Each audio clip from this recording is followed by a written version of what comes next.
Impact Family, impacting the world through healthy family. Shalom saudara-saudara, selamat berjumpa kembali malam hari ini. Untuk renungan malam, saya akan mengambil dari kitab Amsal yang ditulis oleh seorang raja, Raja Salomo, ya. Dan ayat yang pertama dari pasal pertama mengatakan demikian. Amsal Salomo bin Daud, Raja Israel, untuk mengetahui hikmat dan didikan, untuk mengerti kata-kata yang bermakna.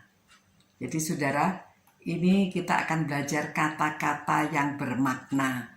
Nanti kita akan belajar mengenai Amsal, tapi sekarang coba kita belajar mengenai kita sendiri ya.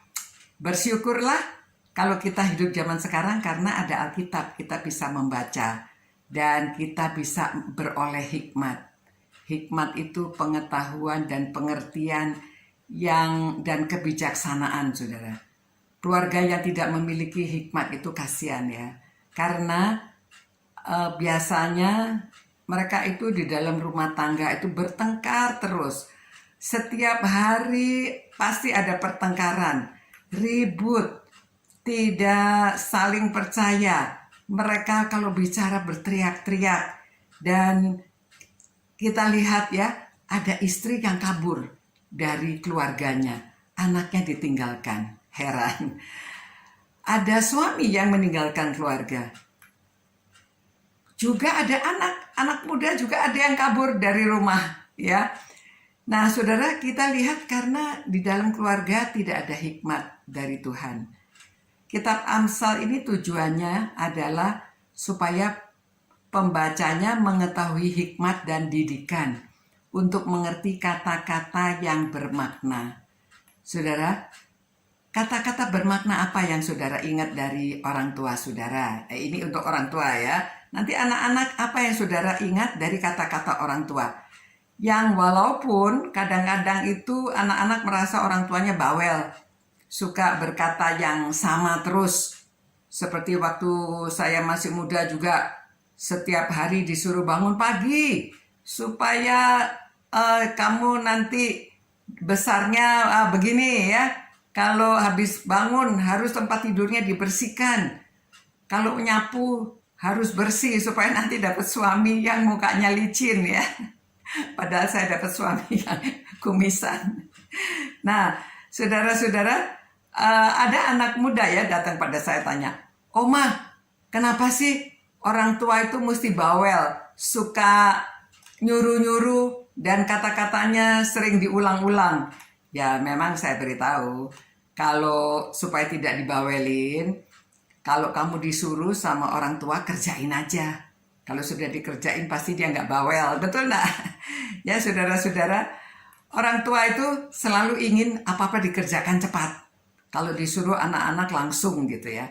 Padahal kalau anak muda, anak remaja, maunya tunggu dulu, nanti dulu. Dia masih, kalau disuruh itu dia tidak senang kalau mengerjakan segera.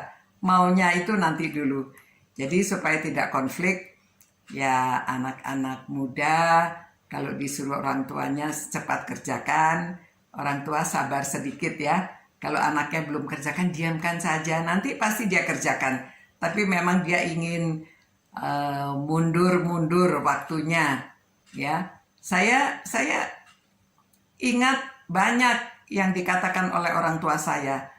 Dia katakan, "Ayo kalau pagi semua pintu dibuka, jendela dibuka supaya rezekinya masuk." Padahal yang masuk udara supaya segar ya. Tapi dia berkata begitu. Dan kalau saya minta membuat sesuatu karena dia sibuk, dia katakan, "Kalau orang lain bisa, kamu juga bisa. Ayo kerjain sendiri. Jangan putus asa. Coba lagi. Kalau nggak bisa disuruh coba lagi." Ya. Dia juga berkata, kalau saya bertengkar sama orang atau apa, dia bilang, "Kalau kamu nggak mau dicubit, jangan cubit orang." Jadi sebetulnya dia mengambil prinsip Alkitab, tetapi dia tidak menghafalkan ayatnya. Tetapi dia memberikan prinsip-prinsip ya. Seperti jangan berhutang. Karena hutang itu harus dibayar. Jadi cukupkan dengan apa yang kamu miliki. Jangan sekali-sekali hutang, ya. Ucapkan terima kasih, minta maaf. Banyak hal yang diajarkan oleh orang tua saya. Ibu saya orangnya positif dan dia tidak pernah memukul anaknya, selalu memberitahu dengan sabar.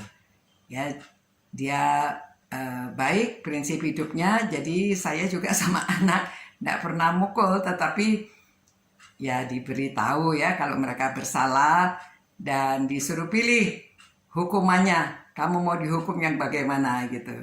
Nah, saudara-saudara, orang tua itu mendidik melalui kata-kata yang bermakna.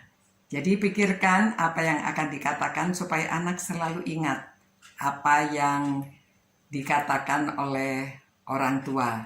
Dan ini dapat menjadi pedoman hidup.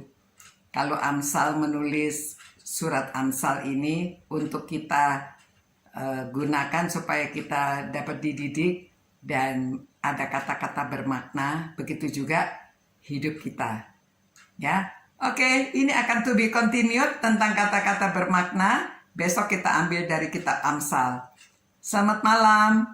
Tuhan berkati, Tuhan sertai saudara semua. Sampai jumpa pula.